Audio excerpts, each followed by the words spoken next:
नई दिल्ली में गृह मंत्रालय ने पाकिस्तान में मौजूद 23 लोगों को आतंकवादी घोषित करते हुए बड़ा कदम उठाया है।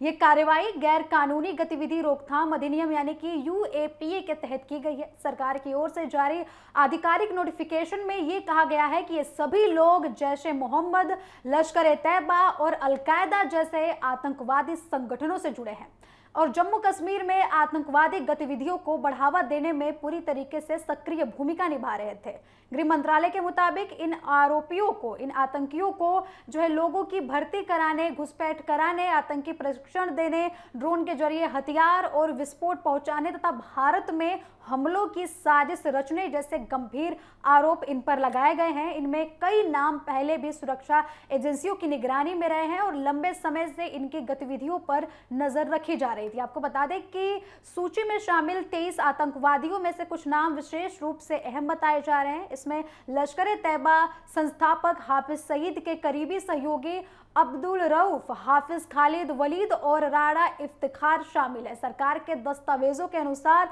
ये लोग आतंकवादी नेटवर्क के संचालन, फंडिंग और रणनीति को बनाने में सक्रिय भूमिका निभा रहे थे। आपको बता दें कि नोटिफिकेशन में यह भी कहा गया है कि राणा इफ्तिखार आतंकवादी संगठनों के बीच तालमेल बैठाने, युवाओं को कट्टरपंथ के लिए प्रेरित करने और साजिशों को अंजाम देने के लिए काम करता था। वहीं अब्दुल रऊफ पर आरोप लगाया गया है कि वे लश्कर ए तैयबा और जमात उद दावा से जुड़कर आतंकी फंडिंग और ऑपरेशन के लिए योजनाएं बनाने में अहम भूमिका निभाता था।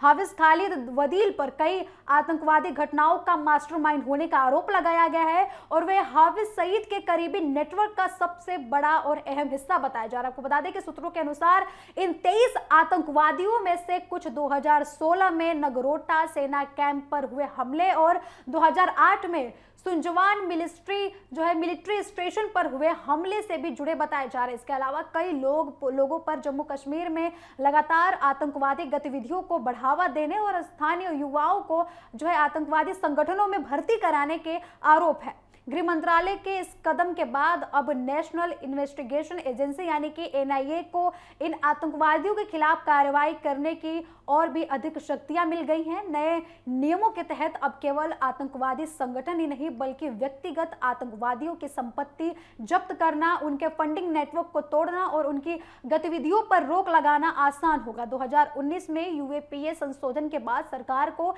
यह अधिकार मिला था कि वे व्यक्तिगत आतंकवादियों को भी आधिकारिक सूची में शामिल कर सकती है। सरकारी आंकड़ों के अनुसार इस ताजा कार्रवाई के बाद देश में सूचीबद्ध आतंकवादियों की कुल संख्या बढ़कर 80 हो गई है। इससे पहले कई बड़े नाम इस सूची में शामिल थे, जिसमें जैश ए मोहम्मद, लश्कर ए तैयबा और कई बड़े आतंकवादी संगठनों के कमांडर इसमें शामिल हैं। सूची में जैश ए मोहम्मद के कई आतंकवादी जैसे कि मसूद, इलियास कश्मीरी, अबू साद, कारी जरार और अन्य नाम शामिल बताए जा रहे हैं। वहीं लश्कर ए तैयबा के फिरदौस अहमद भट्ट, बिलाल अहमद मीर, हाफिज अब्दुल रऊफ और अन्य सक्रिय सदस्यों को भी आतंकवादी घोषित किया गया है। कुछ नाम ऐसे भी हैं जो अल-कायदा और आईएसआईएस से जुड़े हुए बताए जा रहे हैं, जिसमें ये नेटवर्क और भी ज्यादा खतरनाक माना जा रहा है।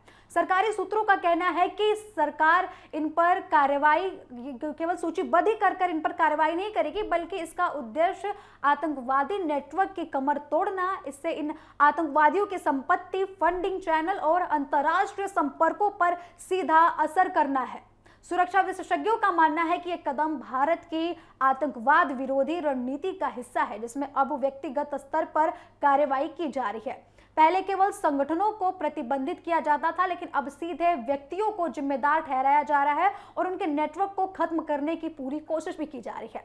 गृह मंत्रालय का यह बड़ा फैसला आतंकवाद के खिलाफ भारत की सख्त नीतियों को और भी ज्यादा मजबूत करता है। इससे सुरक्षा एजेंसियों को न सिर्फ जांच में मदद मिलेगी, बल्कि आतंकवादी के नेटवर्क को भी आर्थिक और रणनीतिक रूप से तोड़ने में सफलता मिल सकती है।